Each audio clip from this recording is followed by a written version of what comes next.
Good morning, everybody, on this beautiful, should be spring-like day, but actually is more like winter where I am anyway.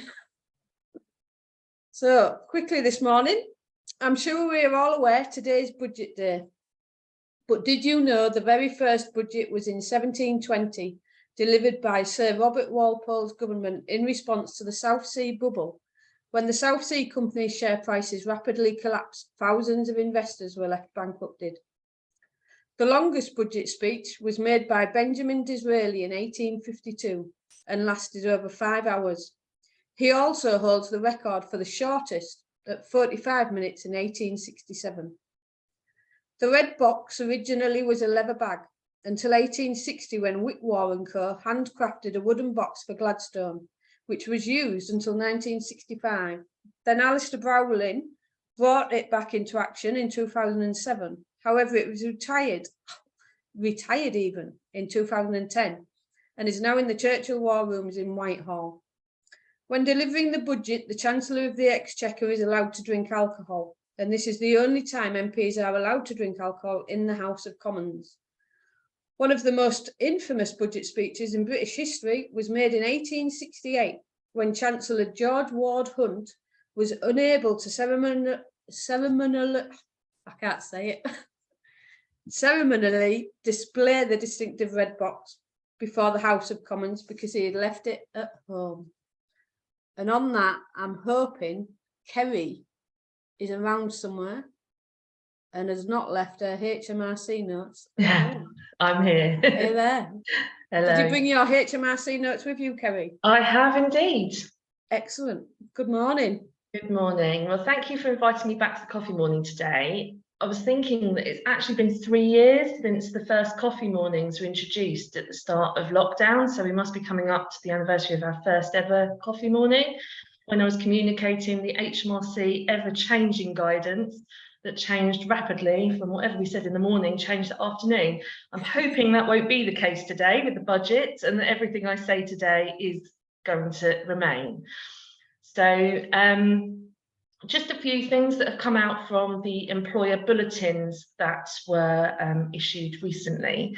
So firstly, the voluntary national insurance contribution deadline, that's been extended to the 31st of July. So it's really important for yourselves and members to, and your clients, just to see if they've got any gaps in their state pension, because you can go back to your record dating back to April 2006.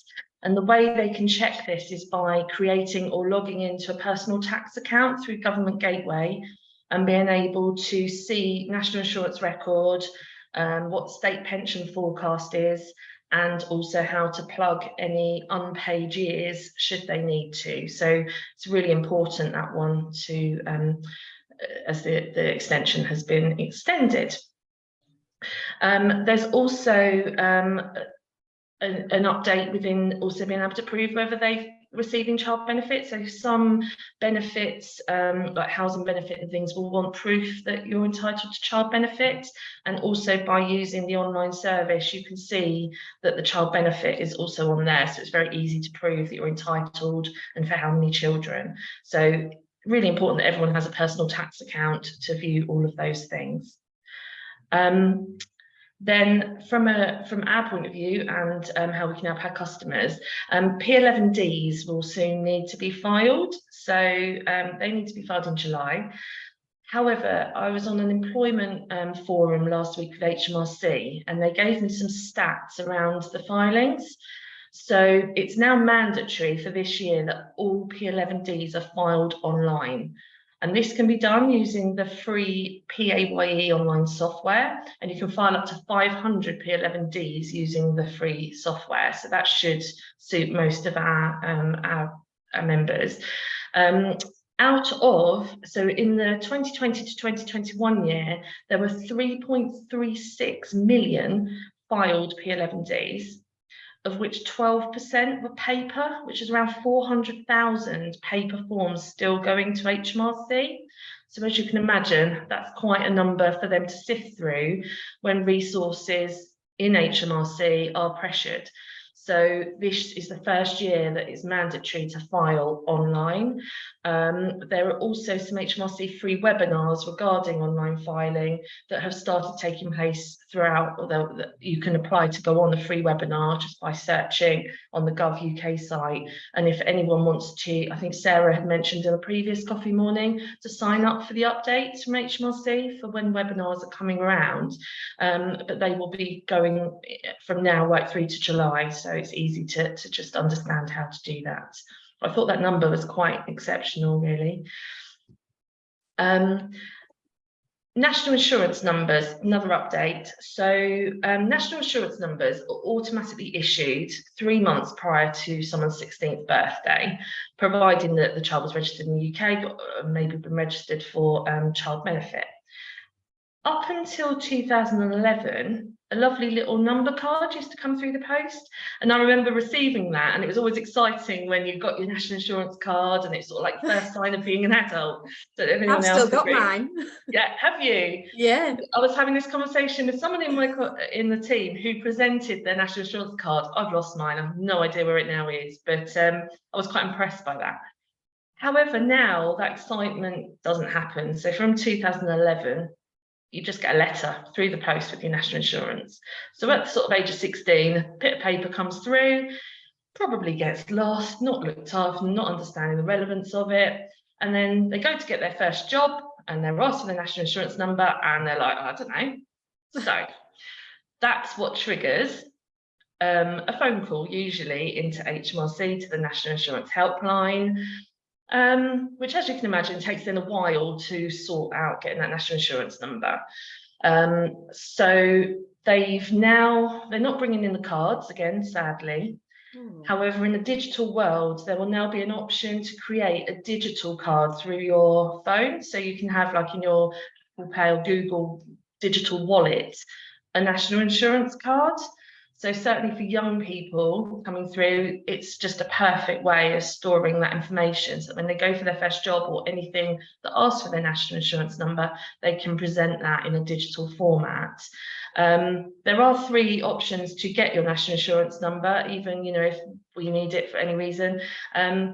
You can go online, again, through a personal tax account, and you can view your national insurance number, just like I was saying with your national insurance forecast and gaps. You can also get a copy of your letter within that.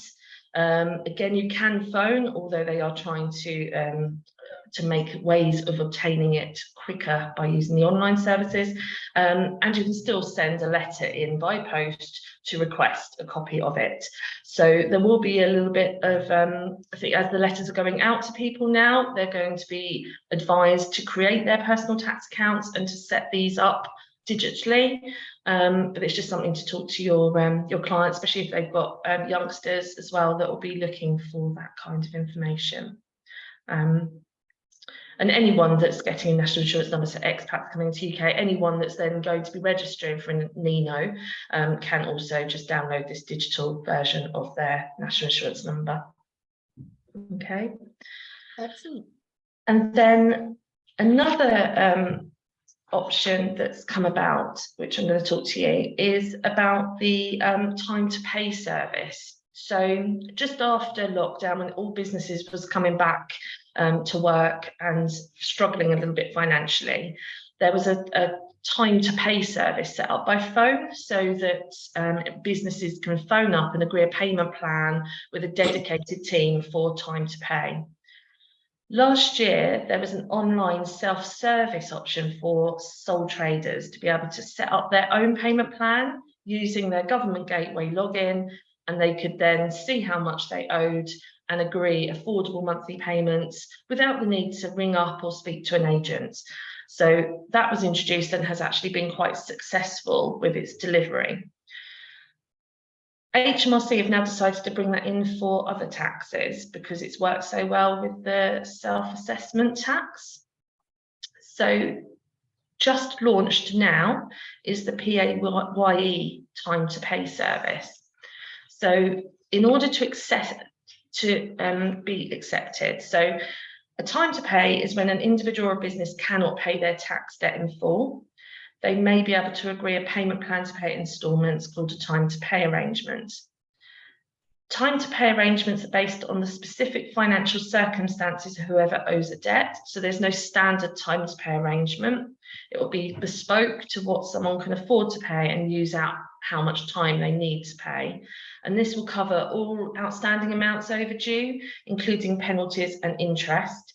It's designed to be flexible and it's not a fixed formal contract, so can be amended over time, such as if earnings rise, or even if their essential expenses increase and income reduces, so it can be shortened or lengthened as required. So a self-serve time to pay is the online service without having to phone HMRC to set that up. So it will be accessed via a business or personal tax account. Agents cannot do this on behalf of their clients. However, you can help guide them through their own business tax accounts. Can I just ask, Kerry, will the time to pay affect the credit score?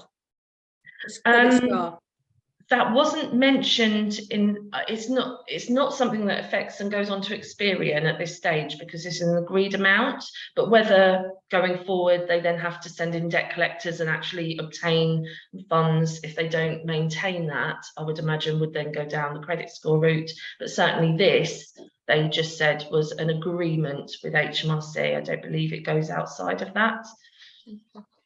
So all they would do is just visit Gov.uk, search time to pay, and then it will take them through to their business tax account.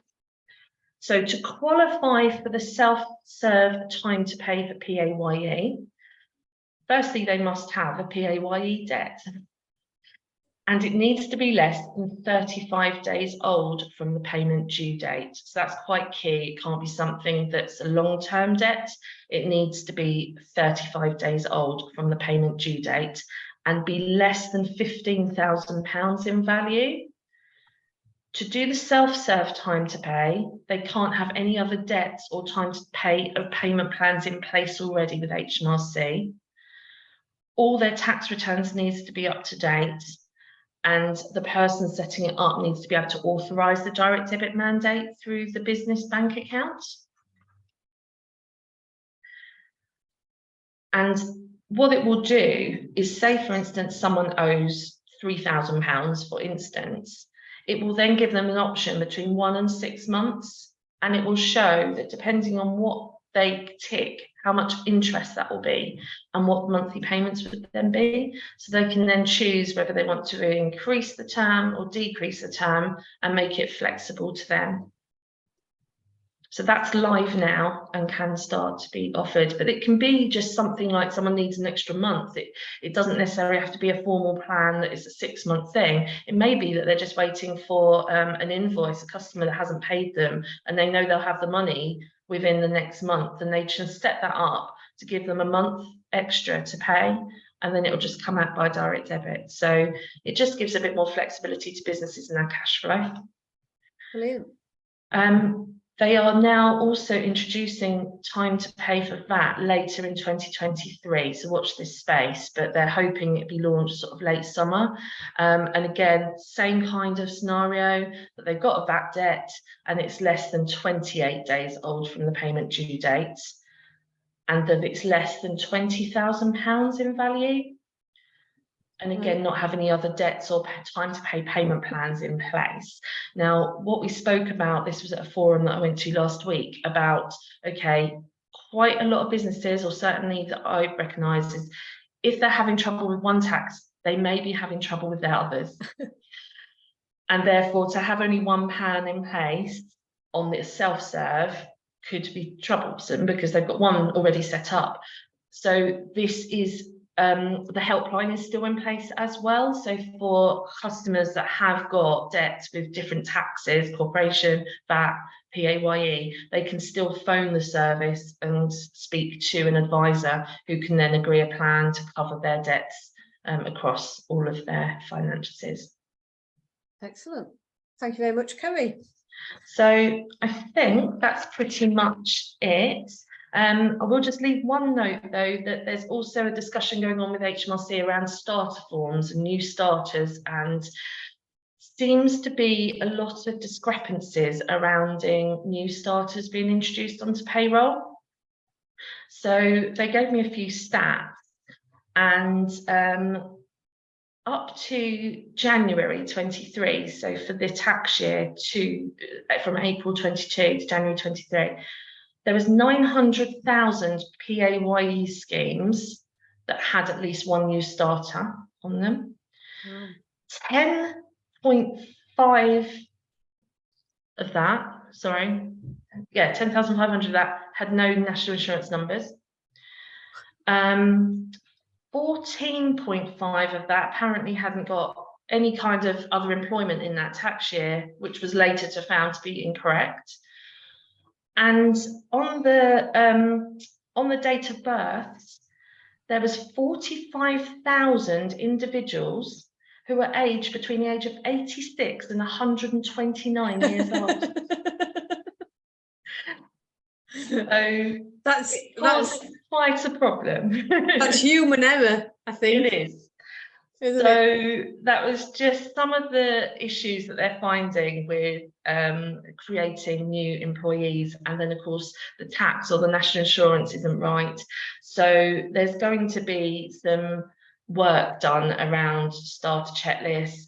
Also the fact that P45s don't come in timely, so when you're setting someone up, so trying to get some kind of like online service using someone's personal tax account to be able to get the information from. So there will be going forward probably some open discussion around this, that we'll get your feedback around processes and best practices to find a better solution. Right. Brilliant. Thank you very much, Kerry. All right. Right, thank you. Bye. So moving swiftly on, we've got Aidan this morning from Personal Tax Senior from Go Simple Tax. Anybody who comes to coffee mornings regularly will know Aidan. And Go Simple Tax is one of our new business member benefits, and Aidan will be sharing tax tips for the new year. Good morning, Aidan. Morning, you all right? Can't see you. Good morning, you're there. I'm good, are you? Unfortunately for everyone, is my face on their screen. Oh, yeah, so basically we're just looking at the new tax year changes for 23-24. I've got a pathetic excuse of a PowerPoint that's only a few slides long because there isn't actually that much going on. So do you want me to share that? I think I need some access granted. Who's the host of this? I am. You should be able to share now. Oh, there we go. Yep. Screen, and you should see a slide on your screens. Yes, we can. New tax year changes 23 to 24. Yeah. So yeah, looking at the new tax year changes. For those that haven't been on one with me before, my name is Aidan Corcoran, Personal Tax Senior at Go Simple Tax. I've been in the industry for about 12 years now, I think, which is quite crazy. Coming on to 12 years. ATT qualified. Recently sat my chartered tax advisor exams. I basically came to Go Simple Tax to develop the software and systems in place, as well as in create new services. So I do tax reviews for users of Go Simple Tax as well. So basically just an overview of what's going on from April 23, and then I'm sure there'll be some welcome news on the last point if you weren't already aware. So looking at it, changes from April 23, most of the tax rates are actually frozen. These are until 2028 as were announced previously. So that is the higher rate band, basic rate bands, and the personal allowances. One thing to point out was in the emergency budget in November, the additional rate was actually announced that it will reduce from 150k down to 125, 140. I believe that when they announced it, they said that anybody who was already earning over £150,000 will only see a change of £1,200 in tax on their calculations. So that is just one point there for the additional rate. National insurance continues at a lower rate, so there was that increase, wasn't there, of the 1.25%, which then got swiftly reversed in, again, November in the emergency budget. They're going to stay at the lower rate. So for a self-employed person, it's 9% and 2%, and so on and so forth. So that's all good on that. A couple of changes, though, that are going to actually affect quite a few people, I think. One of them being the capital gains exemption is being reduced from the 12,300 rate at the minute down to £6,000. So anyone with shares currently, then, and you want to make use of that well, extra 6,300, make sure you get them sold before the end of the tax year, because you will be limited as of the 6th of April.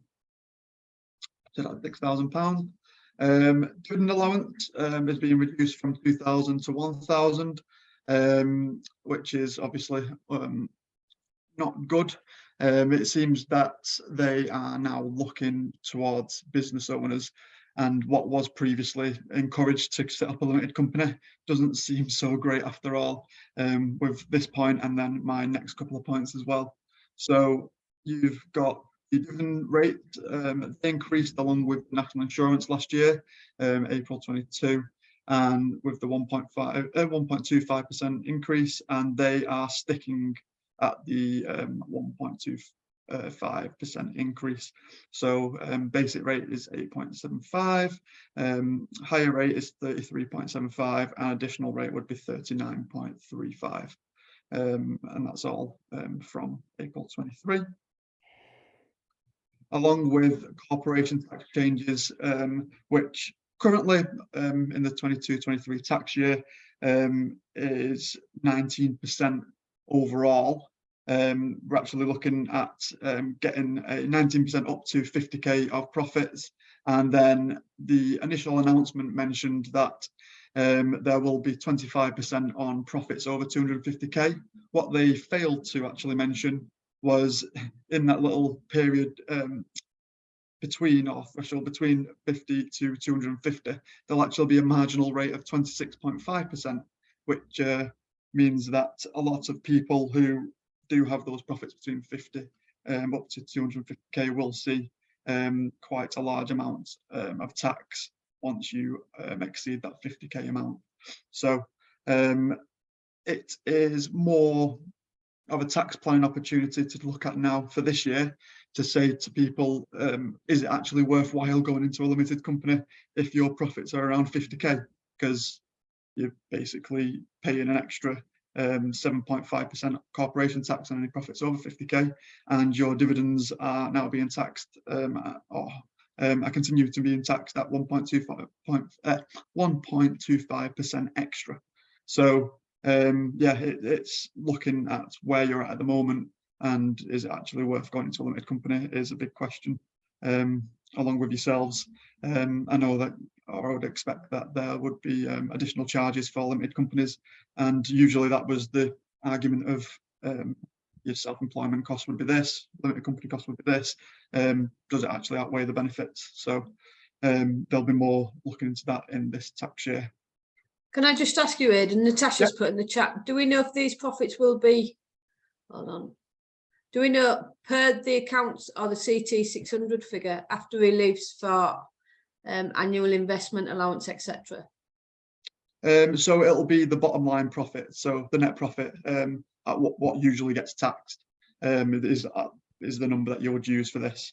So it'll be 0 to 50,000 would be taxed at 19%, and then 50,000 and £1 up to £250,000 will be taxed at 26.5%, which Right. basically means when you get to that 250k mark, the average tax paid would be 25%, and then it's 25% thereafter. So you're effectively just on that gradual increase as your profits are going up towards that overall average of a 25%.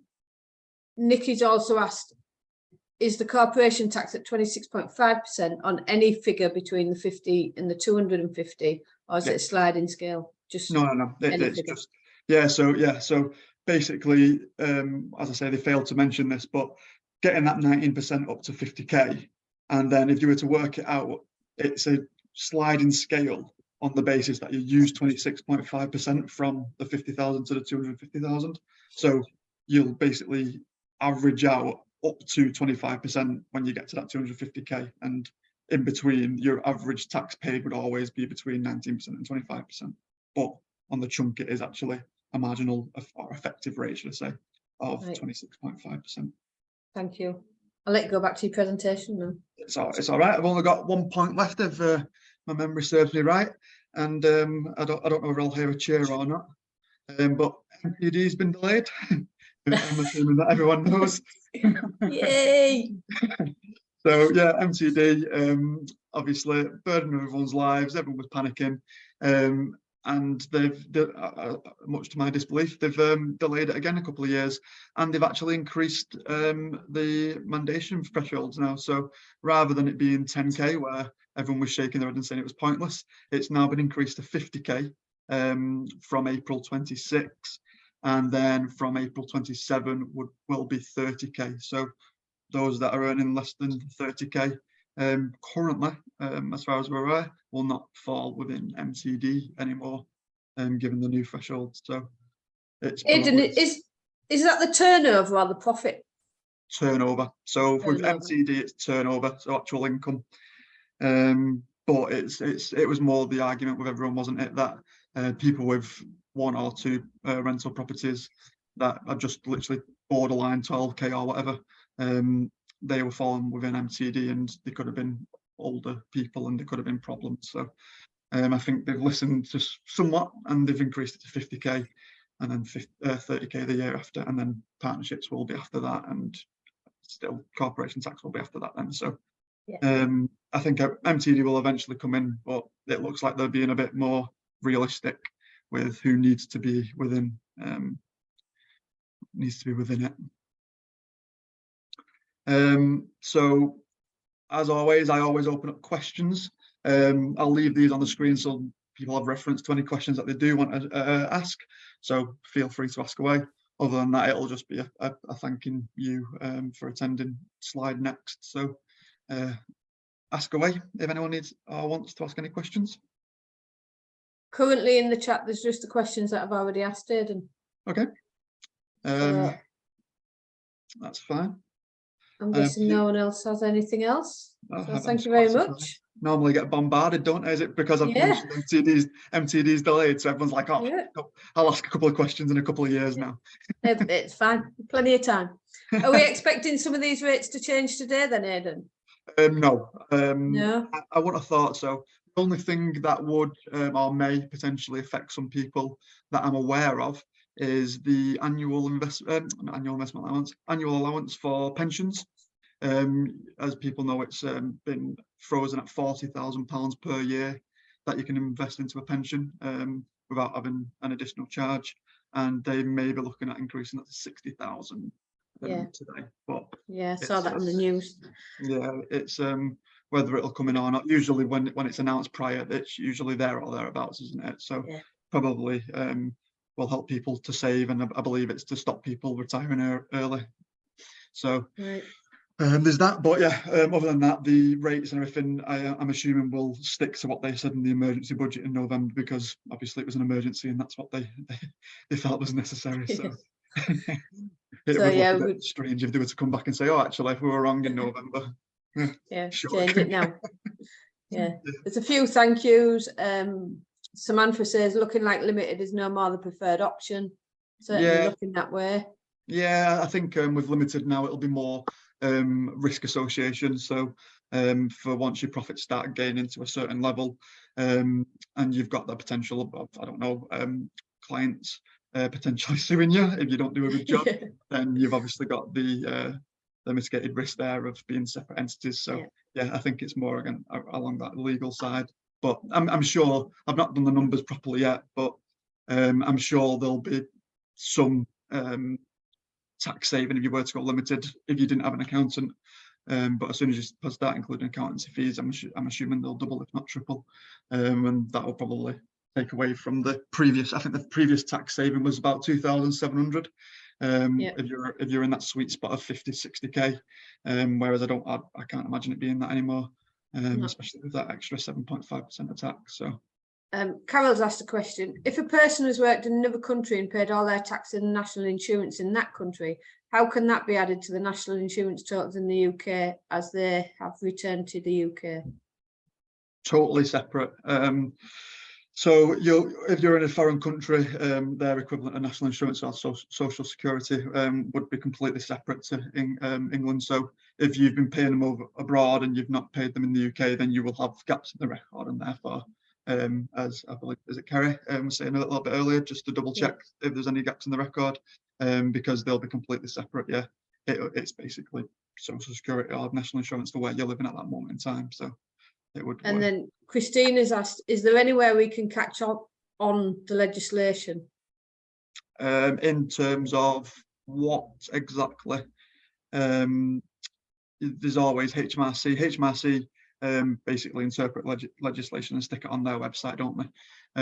So that's usually the best bet for checking the most recent announcements and up-to-date rates, as that is pretty much always up to date. But other than that, yeah, you can go. You can always search actual specific legislation online, and you should be able. I think it's something like legislation.gov.uk or something like that, and it'll give you the actual tax legislation if you want to have a look at that. But yeah, usually HMRC, or if you just have a Google search, you'll be able to see some accountants posting about legislation updates as well.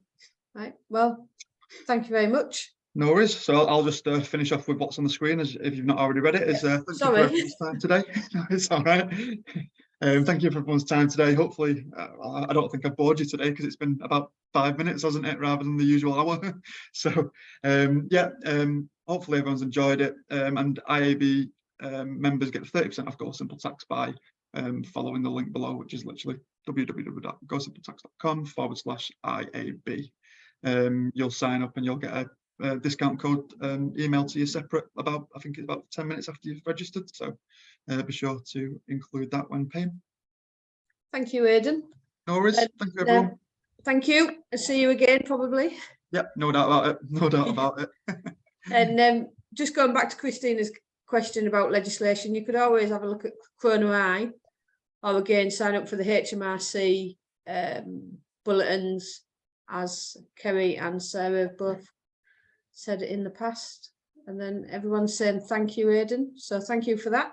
And then moving swiftly on, I'm going to go to Ian Cass, Managing Director from the Forum of Private Business. The Forum of Private Business is a not-for-profit business support organisation founded in 1977. Their membership is spread throughout the UK and primarily made up of companies that employ between 0 and 50 employees. And Ian today will be speaking about the organisation and the challenges small businesses are facing in the current climate, specifically working patterns, health and safety, and the impact of digital. Are you there, Ian? You were there earlier. I am indeed, and hopefully I'm unmuted. So yes, you are. You're unmuted. Good morning. Brilliant morning, everybody. Yeah, so gosh, where are we at the moment? The budget, I think the word around government, from what I can pick up, is all about stability. I'm from the Billy Connolly arm of government, which was don't vote for him, it only encourages them. But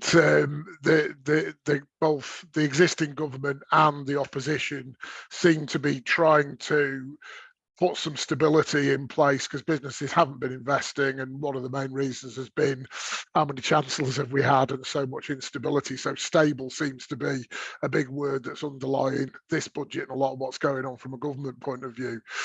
From our point of view, and working with your organisation, Janet and I seem to keep running into each other at speaking engagements.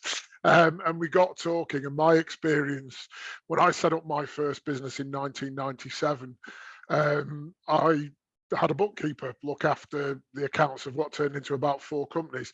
Best investment I ever made. I'm not just saying that because of the audience. Not only did that bookkeeper save me money, and it was simple things sometimes you have to check on, like the tax code, checking your own tax code. The number of times that was wrong. And it actually, even when I've worked for the Forum, the tax code's been wrong a couple of times. One example of a number of things. And the other thing I think you shouldn't undervalue is that what undoubtedly my bookkeeper did. I was a small business owner. I wanted to be running and growing my business. Bookkeeper saved me loads of time. And when you're a small business, time's the key thing. You know, if I have to take a couple of hours out to do a document that I'm unfamiliar with, that could be a quarter of my day. So hopefully we're developing a good relationship. Certainly talking to Sam, we've got you on our website. We're recommending your members to our members. And we're in the process of putting a discount code in similar to the one that Aidan mentioned for people to join us. So who are we? The forum have been around, as Caroline said, for over 40 years. And our real specialism is helping people with compliance and advice around that. And as you'll all be aware, the amount of compliance and regulation has increased over the years. And yeah, we've got about 18,000 members across the UK. The vast majority of them sit in that kind of 5 to 20 employee bracket where you've got to be compliant, you've got to have things documented. But you're a generalist, you don't have specialist knowledge, you have the same responsibilities and the same amount of compliance as a big business, but you don't have the resources that a big business has. You don't have an HR department and a legal team on all these things, and that's really where the forum step in. What makes us different from a lot of other organisations is we have helplines, but the helplines are our own helplines. And we also have a legal team, and it's our legal team. So we don't outsource things, it's our team. The other thing that makes us different, and this is key, is that we're not locked into an insurance policy. You'll see this, that in many cases you join an organisation and you get a legal expense policy attached to that membership. And therefore, the advice very often that you receive might not be British law. It might be the recommendation of what the insurance company wants you to do. So it can actually increase costs, both in terms of time and money. We're independent of that. We don't have an insurance policy attached to our membership. So what people are getting is quality advice. There's helplines there. We produce loads of guides, including a rather large employment and health and safety guide. And we're really there as a resource for small businesses. You know, cost depending on the number of employees, £20 to £30 a month. And as I say, we're in the process of doing a discount for yourselves and your members, and that'll appear soon. And you're on our website. So without doing too much of the hard sell, that's a little bit about who we are. We just felt it'd be interesting to let you know a couple of things in terms of the main issues that people seem to be facing at the moment. The pandemic has definitely been a tipping point. It's changed the way people are working and what's going on out there. Most of our calls, the vast majority, are still about employment and health and safety, but we're getting a completely different set of questions. So employment law, people have changed working patterns. Flexible working is recognised in law, part-time working is, full-time working is, hybrid working is not. And the number of people that talk about having hybrid working patterns, oh, we're working in a hybrid fashion now. That's fine, but they haven't written a contract. They've got loose arrangements. Sheila's coming in so many days. Tim's coming in another. Fred's doing this. That is fraught with danger, both for you as an employer and for the staff that are working there. What we did here and what we're saying to everybody is, you have to go down and write new contracts for everybody that says what the working patterns are. Just saying flexible sounds great, but what happens when you want everybody in the office for a training day and it's flexible and people pick when they come in? We've seen companies that can't get everybody in the office on one day because they haven't addressed that. I've got a working pattern in here where everybody's in on a Tuesday and a Wednesday. The rest of the time is up to them, but it means writing contracts. So if you've got clients, if you're working yourself, think about those working patterns, advising them to have a contract in place that works for the employee and for you. You're crystal clear where it is. It solves arguments and problems in the future. Loose hybrid working patterns that are just verbal agreements might have worked during the pandemic. Now, not appropriate. So hybrid working concerns us, and we're spending a lot of time advising people around that. That leads into the next piece, which is health and safety. course, we all did the health and safety stuff around the office, but what happens if you've got people working from home? You as an employer still have a responsibility for that person working at home. We've heard all sorts of people working in the back bedroom on a bed. I've had somebody doing all their work on an ironing board. You know, so there are, so do you have a responsibility as far as health and safety goes? Yes. It's easy enough to get your member of staff or somebody that's working at home, just take a few photographs of where you're working, of your workspace, and feed that in so you can actually look at that. But, you know, health and safety, there's a completely new set of issues around people working from home that we need to be aware of. That probably leads quite neatly into the next one, because also working at home equipment, and it takes us into the digital world. And the pandemic was absolutely a tipping point for digital. Companies that didn't have websites realized they needed them. People that had websites that weren't very good got new ones in place. Then they realized it's a static thing. You need social media to drive people to that website. People started trading online. You need payment systems online. The whole digital piece has expanded dramatically, and cyber security has become even more important. If you've got people working remotely, are they using their piece of equipment or your piece of equipment? Have you got people taking memory sticks and information out of the office to home? So a lot of advice needed around that. We've been working quite closely with the Information Commissioner's Office and other people to try and make sure we're getting the right advice for people around that. We've written a whole new guide that's free to members around that. But that also is a key area of change. I know it's something that you guys have been aware of and talking about, but that cyber security and really thinking about how people are managing digital information is so important. And the other one, just a final piece without me whittering on too long, because it was interesting hearing what Aidan said about limited companies and what have you. One of the things that's come out of the pandemic very, very clearly is that government really didn't have enough information about the small and micro business sector. They realized they messed up. A lot of people that were limited company directors, even though they're small business owners, got hung out to dry in the pandemic and got no support. But talking to HMRC and government in general, they really struggled to provide support in the right areas because they don't understand the sector. So this is a bit of a shameless promotion, but Janet's aware of this. We've formed something since the pandemic called the Micro Business Alliance. It's completely free to join. And the idea, you can find there's a website gone live about it. You can sign up to be part of it. Micro Business Alliance, it's completely free.